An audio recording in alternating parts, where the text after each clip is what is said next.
नमस्कार, DD news के इस विशेष बुलेटिन में आप सभी का स्वागत। मैं हूं आपके साथ भावना नैयर और मेरे साथ है मेरी सहयोगी मनीषा, जो आप तक सांकेतिक भाषा में खबरें प्रस्तुत करेंगी। शुरुआत करते हैं इस विशेष बुलेटिन की इस वक्त की अहम सुर्खियों के साथ। एसआईआर को लेकर चुनाव आयोग की आज अहम प्रेस कॉन्फ्रेंस। सूत्रों के अनुसार आगामी 1 नवंबर से कई राज्यों में शुरू हो सकती है मतदाता सूची के पुनरीक्षण की प्रक्रिया।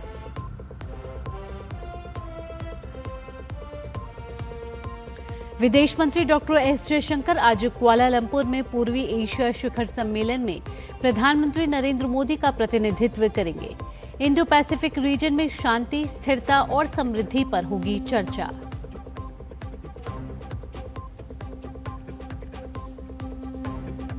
केंद्रीय गृह और सहकारिता मंत्री अमित शाह आज मुंबई में प्रधानमंत्री मत्स्य संपदा योजना के लाभार्थियों को डीप सी फिशिंग वेसल्स वितरित करेंगे। इंडिया मैरीटाइम वीक 2025 का भी करेंगे उद्घाटन।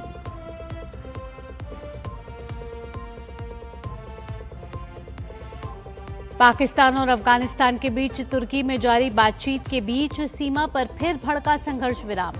भीषण गोलीबारी के बीच तालिबान ने पाकिस्तानी सेना के 5 जवानों को मार गिराया।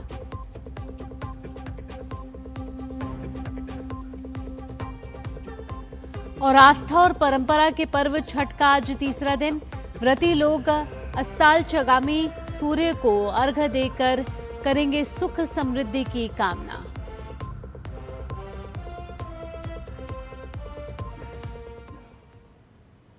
देश भर में मतदाता सूची के पुनरीक्षण यानी एसआईआर को लेकर चुनाव आयोग आज एक अहम घोषणा कर सकता है। सूत्रों के मुताबिक चुनाव आयोग कई राज्यों में एसआईआर की प्रक्रिया को लेकर आज अपना कार्यक्रम घोषित कर सकता है। इस संबंध में मुख्य चुनाव आयुक्त ज्ञानेश कुमार, चुनाव आयुक्त सुखबीर सिंह संधू और विवेक जोशी आज शाम 4:15 बजे प्रेस कॉन्फ्रेंस करेंगे। चुनाव आयोग ने अपने 24 जून के आदेश में कहा था कि पिछले 20 सालों में मतदाता सूची में बड़े बदलाव हुए हैं। आयोग के अनुसार इस दौरान तेज शहरीकरण, शिक्षा, रोजगार और अन्य कारणों से जनसंख्या का पलायन एक सामान्य प्रवृत्ति बन गया है। सूत्रों से मिली जानकारी के अनुसार यह पुनरीक्षण प्रक्रिया 1 नवंबर 2025 से शुरू हो सकती है।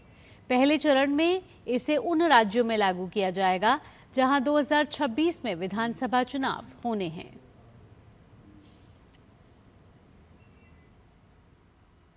विदेश मंत्री डॉक्टर एस जयशंकर आज मलेशिया के कुआलालंपुर में पूर्वी एशिया शिखर सम्मेलन में प्रधानमंत्री नरेंद्र मोदी का प्रतिनिधित्व करेंगे।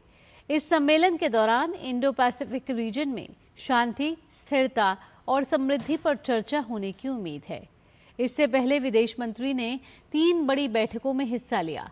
सबसे पहले विदेश मंत्री ने मलेशिया के प्रधानमंत्री अनवर इब्राहिम से भेंट कर आसियान शिखर सम्मेलन की सफलता के लिए प्रधानमंत्री नरेंद्र मोदी की ओर से शुभकामनाएं दी। इसके साथ ही विदेश मंत्री ने थाईलैंड के विदेश मंत्री सिहासक फोंगसावन और सिंगापुर के विदेश मंत्री विवियन बालकृष्णन से भी मुलाकात की। ये दोनों देशों के विदेश मंत्रियों के साथ उनकी पहली आधिकारिक मुलाकात थी। भारत की कोशिश आसियान देशों के साथ साझेदारी को और आगे बढ़ाने पर है।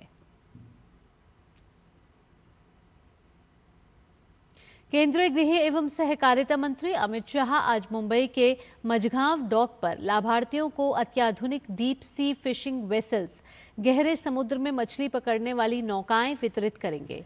ये कार्यक्रम सहकारिता आधारित डीप सी फिशिंग के क्षेत्र में एक ऐतिहासिक पहल को प्रदर्शित करेगा। इन नौकाओं का वितरण प्रधानमंत्री मत्स्य संपदा योजना के तहत किया जा रहा है। प्रत्येक नौका की लागत लगभग 1.2 करोड़ रुपए है, जिसमें महाराष्ट्र सरकार, राष्ट्रीय सहकारी विकास निगम यानी कि एनसीडीसी और भारत सरकार के मत्स्य विभाग का वित्तीय सहयोग शामिल है। इस पहल का उद्देश्य प्रधानमंत्री नरेंद्र मोदी के नेतृत्व में आत्मनिर्भर भारत और ब्लू इकोनॉमी की दिशा में भारत की प्रतिबद्धता को सुदृढ़ करता है। यह कार्यक्रम भारत के समुद्री मत्स्य क्षेत्र में आधुनिकीकरण, सहकारी संस्थाओं को सशक्त बनाने और गहरे समुद्र में मछली पकड़ने की क्षमता बढ़ाने की दिशा में महत्वपूर्ण कदम है। नई नौकाएं मछुआरों को भारत के विशिष्ट आर्थिक क्षेत्र यानी कि EEZ और हाई सीज में संसाधनों के दोहन की सुविधा देंगी, जिससे विशेषकर लक्षद्वीप और अंडमान निकोबार द्वीप समूह जैसे क्षेत्रों में उच्च मूल्य वाली मछलियों जैसे टूना की पकड़ बढ़ेगी और भारत के समुद्री निर्यात को नई गति मिलेगी। इसके साथ ही Amit Shah India maritime week 2025 का भी उद्घाटन करेंगे। आस्था और परंपरा के महापर्व छठ का आज तीसरा दिन है। आज कठोर तप और सदियों की आस्था समेटे हुए व्रती महिलाएं अपने परिवारों के साथ आज छठ घाटों की ओर प्रस्थान करेंगी और भगवान भास्कर को डूबते वक्त अर्घ्य देंगी। व्रती महिलाएं अर्घ्य के साथ ही भगवान भास्कर की आराधना करेंगी और अपने परिवार की सुख शांति की कामना भी करेंगी। छठ पर्व के तीसरे दिन डूबते हुए सूरज को अर्घ्य देने की परंपरा है। ऐसी मान्यता है कि डूबते हुए सूर्य अपनी दूसरी पत्नी प्रत्यूषा के साथ होते हैं। अस्ताचलगामी सूर्य को अर्घ्य देने से जीवन की समस्याएं दूर होने की भी मान्यता है। वैदिक कालखंड में भी सूर्य की उपासना ऊर्जा, स्वास्थ्य और समृद्धि के लिए की जाती है और छठ महापर्व भी इसी प्राचीन प्रथा का हिस्सा है।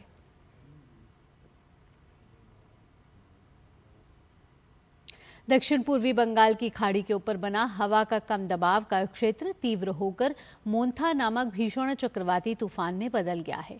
अगले कुछ घंटों में इसके दक्षिण पश्चिम और पश्चिम मध्य खाड़ी में ज्यादा प्रबल होने की उम्मीद है और मंगलवार सुबह तक यह एक अत्यंत भीषण चक्रवात में बदल सकता है।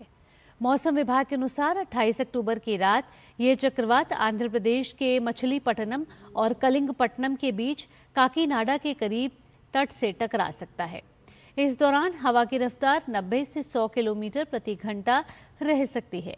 चक्रवात की वजह से आंध्र प्रदेश के कई इलाकों में बारिश हो रही है। मौसम विभाग ने मछुआरों से अगले कुछ दिन तक समुद्र में ना जाने की अपील भी की है।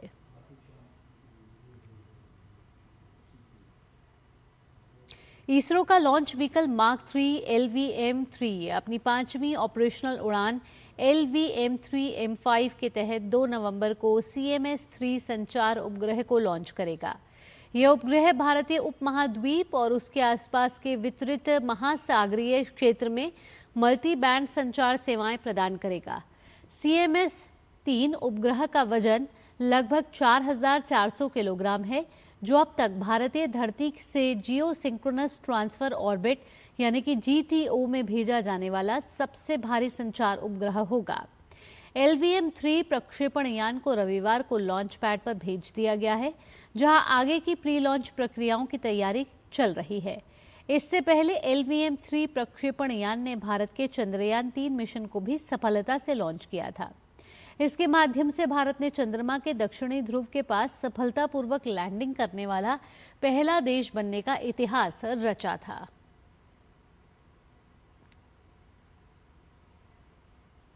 तुर्की के इस्तांबुल में चल रही शांति वार्ता के बावजूद पाकिस्तान और अफगानिस्तान के बीच ताज़ा झड़पें हुई हैं। अफगानिस्तान सीमा के पास हुई इस झड़प में तालिबानी लड़ाकों ने पाकिस्तान सेना के 5 जवान को मार गिराया है। हालांकि पाकिस्तानी सेना ने भी तालिबान के कई लड़ाकों को मार गिराने का दावा किया है।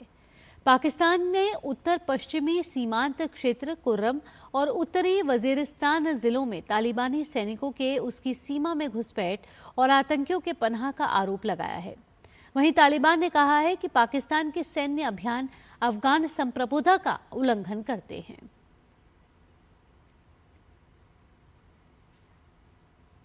रूस ने परमाणु ऊर्जा से चलने वाली 9M730 बुरे वेस्टनिक स्टॉर्म पेट्रल क्रूज मिसाइल का सफलतापूर्वक परीक्षण किया है। ये परमाणु हथियार किसी भी रक्षा प्रणाली को चकमा देने में सक्षम है। इस मिसाइल को नाटो ने SSC-X9 स्काईफॉल नाम दिया है। मिसाइल की खासियत इसकी असीमित रेंज और अप्रत्याशित उड़ान पथ है।